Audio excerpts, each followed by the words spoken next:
Ethan Carter, a confident yet reserved 16-year-old, boarded the flight with a small carry-on and a boarding pass in hand.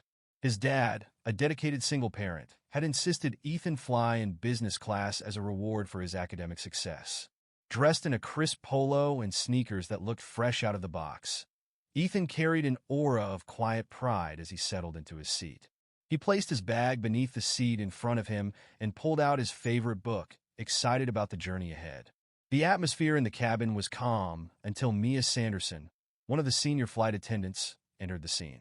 With over 3 decades of experience in the skies, Mia had developed a sharp eye for detail, but also a habit of making snap judgments. Her uniform was immaculate, but her sharp tone often carried an edge that unsettled even the most composed passengers. Mia's gaze swept over the business class cabin like a hawk surveying its prey. Her eyes landed on Ethan, who was quietly engrossed in his book. She hesitated, her expression shifting into one of subtle suspicion. A teenager in business class? Her mind jumped to conclusions.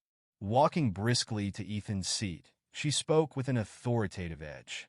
"Excuse me, young man. May I see your boarding pass?" Ethan, slightly surprised but polite, handed it over. "Of course," he replied calmly. Mia inspected the pass, her lips pursing into a thin line. "Business class," she stated, almost as if confirming it to herself. "Did you purchase this ticket?" Ethan nodded. "My dad did. He wanted to make sure I was comfortable." Mia handed the pass back, her expression neutral but her tone curt. "I see. Thank you." With that, she walked away, her stiff posture betraying her unease. Ethan returned to his book, trying to shake off the interaction. He'd encountered this kind of skepticism before, and his father's words echoed in his mind. "Hold your ground, son. People will test you, but never let them define you." Minutes later, Mia returned with a sterner demeanor. "There seems to be an issue with your ticket," she said sharply. "Would you mind stepping into the galley with me?" Ethan blinked, puzzled. "An issue? I don't understand. Everything should be fine. Just follow me, please," she insisted. Ethan sighed, sensing the tension in her voice, and obliged. As they walked toward the galley, he noticed the murmurs and curious glances of other passengers. Once there, Mia folded her arms and fixed him with a scrutinizing glare. "I'll be honest," she began. "This seat doesn't seem appropriate for you. I'm going to have to move you to economy." Ethan's jaw tightened, but he kept his tone steady. "My ticket is valid. Why do I need to move?" Mia's voice grew colder. "Because I believe this seat was assigned in error. Economy will be a better fit for you." Her implication hit him hard, but Ethan kept his composure. "If there's an actual problem with my ticket, I'll need to see proof. Otherwise, I'd like to stay in my seat." Mia's patience snapped. "You'll either move willingly, or I'll have to involve security." Ethan stared at her for a moment before nodding. "Fine," he said softly, his calmness masking the sting of humiliation. As she led him back to the economy cabin, Ethan could feel the weight of the passengers' gazes, but he refused to let it break his spirit. Seated now in the cramped middle row of economy, Ethan pulled out his phone and quickly texted his dad. "They moved me to economy without reason. Can you look into it?" Back in the business class cabin, Mia continued her duties, her satisfaction evident.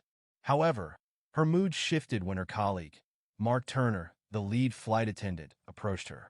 "Mia, I noticed you moved the young man from 2B, Mark said, his tone calm but probing. "What was the issue?" Mia hesitated, adjusting her tray. He didn't seem like he belonged there. Mark raised an eyebrow. "Did his ticket check out?" "Yes," but Mia faltered. "Then why move him?" Mark pressed, his voice sharper now. "We don't make decisions based on feelings." Before Mia could respond, the intercom buzzed. "Mia Sanderson, please report to the cockpit," the captain announced. She paled slightly as she approached the cockpit. Inside, the captain handed her a phone. "This is from the corporate office," he said firmly. Mia took the receiver, her voice wavering. "This is Mia speaking." The voice on the other end was calm, but unyielding. "Miss Sanderson, we've received a complaint about your handling of a passenger. This behavior is unacceptable. Upon landing, you are required to provide a detailed explanation." Hanging up, Mia's stomach churned. The captain's steely gaze only deepened her unease. "Fix this," he said bluntly. Meanwhile, Ethan's phone buzzed with a reply from his dad. "Don't worry. I'll take care of it. Sit tight." As the plane descended, Mia received another call from the captain. "Mia, the young man you moved is Ethan Carter. His father is a key figure in the airline's legal department. Prepare for repercussions." When the plane landed, Ethan waited calmly as others disembarked. As he approached the exit, Mia forced a smile. "Thank you for flying with us," she said, her voice shaky. Ethan met her gaze evenly. "You'll hear from my dad soon," he said calmly before stepping off the plane. Minutes later, two security officers approached Mia. "Ms. Sanderson, we need a word regarding your conduct during this flight," one said sternly. Ethan, meanwhile, retrieved his bag and called his dad. "Thanks, Dad. Let's make sure this doesn't happen to anyone else." His voice was calm, but his determination was unwavering.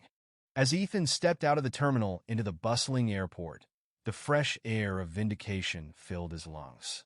He knew the flight ordeal was just the beginning of a much larger story, one that could challenge systemic prejudices and unspoken biases. He spotted his father, Martin Carter, waiting near the curb, his phone pressed to his ear and his expression focused. Ethan waved, and Martin quickly ended his call, striding over with a look of calm authority. "Ethan," Martin said, placing a reassuring hand on his son's shoulder. "Are you all right?" Ethan nodded, though the weariness in his eyes betrayed his resolve. "I'm okay, Dad. But what happened wasn't right, and you know it." Martin's face hardened. "I know, and we're not letting this go unnoticed. I've already spoken with the airline's executive team. They'll be conducting an internal investigation, and I've made it clear that this behavior is unacceptable." Ethan raised an eyebrow. "Will anything actually change, though? People like Mia Sanderson will keep doing what they do unless someone holds them accountable." Martin smiled faintly, his son's determination mirroring his own. "That's where you come in, son. This isn't just about today. It's about paving the way for others who might not have the means to fight back." Ethan pondered his father's words as they walked toward the car. While the sting of humiliation still lingered, he felt a spark of purpose ignite within him. His dad's confidence was contagious, but more than that, it gave Ethan a sense of responsibility. If his experience could create change, he was determined to see it through. Days later, the airline released a formal statement acknowledging the incident. They assured the public that steps were being taken to ensure all passengers were treated with dignity, regardless of their appearance, age, or perceived status. The statement wasn't enough for Ethan, though. He decided to take matters into his own hands. Ethan drafted a heartfelt letter to the airline, detailing not just his experience, but the broader implications of such bias. He proposed a mandatory training program for all airline staff, focusing on empathy, unconscious bias, and customer service integrity. With his father's help, he presented the letter to the board of directors, requesting a meeting. To his surprise, the board not only listened, but invited Ethan to share his story at an upcoming company conference. Nervous but determined, Ethan stood before a crowd of airline executives and staff, recounting his flight experience with clarity and grace. "This isn't just about a seat on a plane," he concluded. "It's about recognizing the value in every person, no matter what they look like or where they come from. When we choose to treat others with respect, we create a world where everyone can feel they belong." The audience erupted in applause, and for the first time since the incident, Ethan felt a deep sense of closure. What began as a painful moment of injustice had blossomed into a powerful movement for change. He knew there was still work to do, but he also knew he wasn't alone in the fight. Together, he and his father had turned a humiliating experience into a beacon of hope for the airline and everyone it served.